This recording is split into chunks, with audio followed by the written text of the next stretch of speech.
Hey everyone, it's Matt here. Welcome to the first episode of Money Talk. Today we're going to cover 6 personal finance principles you can start applying to help you reach your goals in 2021. If you couldn't fulfill your New Year's resolutions for 2020, you're not alone. All we can do is plan well for the year 2021 when it comes to our personal finance plans. And more importantly, execute the plans to achieve the results.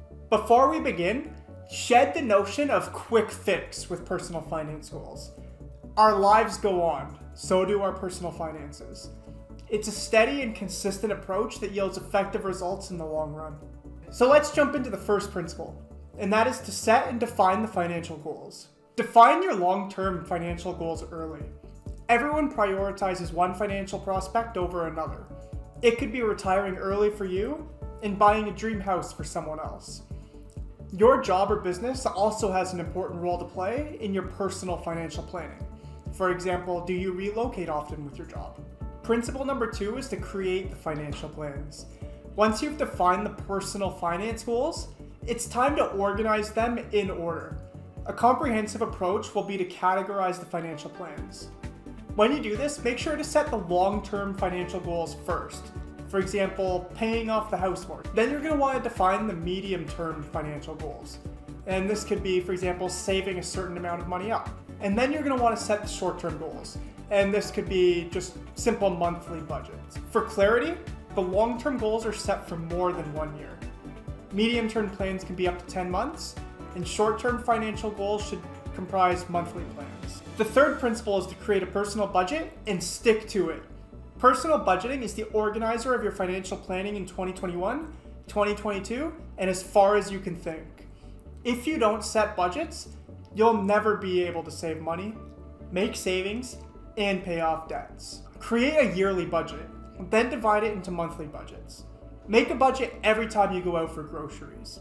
Personal budgeting is a lifestyle, not a method. Consider the budgeting type that suits you. Make a 50-30-20, or envelope budgeting. Use a budgeting app or do it manually. Just let things get started. And don't forget to follow the budget strictly. You'll likely adjust several times in the beginning, but that's okay. Principle number 4 is to pay off your toxic debt. Debts are an inevitable part of our lives, and I'm sure many of us went under a much larger burden than usual last year with the financial strains as well. You can use some effective tips to pay off the toxic debt first. Toxic debt is the one with the highest annual percentage rate. Usually it's credit card debt that incurs the highest annual percentage rate and takes away from your savings as well. A few quick tips to help you pay off your debts include the obviously easier said than done one of increasing your earnings. But one way you could do this is maybe by doing a little freelancing work on your spare time. You can also try restricting your dine-out plans. You can plan ahead on vacation trips, or you can also sell unused items or set them up to rent out. After what we witnessed last year, I think it goes without saying that we must cater for emergencies. But it's not just last year. Emergencies can happen at any point in our lives. Even if you can't put enough to invest, make some savings and set aside for the contingencies. Start small with an emergency fund, say $500 to begin with, and gradually increase it to spare 1 month's household expenses. You can then stretch it further to say 3 to 6 months to prepare for the case of maybe losing your job, which unfortunately, yes, a lot of people in the last year had to go through that and were caught off guard. And principle number 6 is savings and investments.